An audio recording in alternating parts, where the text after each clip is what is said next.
Hi friends అందరికీ ఈ రోజు అయితే నేను ఒక చెట్టునైతే చూపిపోతున్నాను. దండి పాండవుల బత్తాకు చెట్టు అన్నమాట. పాండవుల బత్తాకు చెట్టు అంటే మనకు దీపారాధనకు వాడుతుంటాము. ఈ చెట్టు అయితే అందరికీ తెలిసే ఉంటది, మనకు చాలా వరకు ఇలా అయితే ఉంటుందన్నమాట మనకు చెట్టు. ఈ చెట్టు వాసన అయితే చాలా స్మెల్ అయితే చాలా బాగా వస్తుందండి.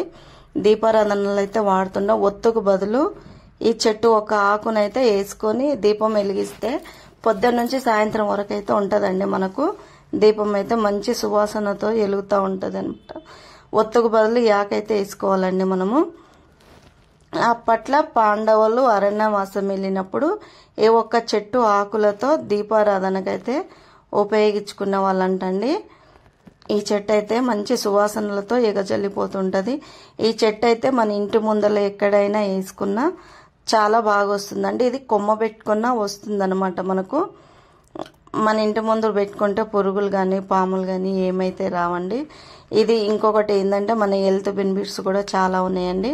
మన మోకాలు నొప్పులు కానీ ఏళ్ళ నొప్పులు కానీ కీళ్ళ నొప్పులు కానీ వస్తే ఈ కషాయం అనేది మనం పట్టుకొని తాగితే మాత్రం చాలా రిలీఫ్ అనేది అనిపిస్తుందండి. మళ్ళీ కనపడకుండా వెళ్ళిపోతాయండి. చాలా హెల్త్ బెనిఫిట్లు అయితే చాలా ఉన్నాయి.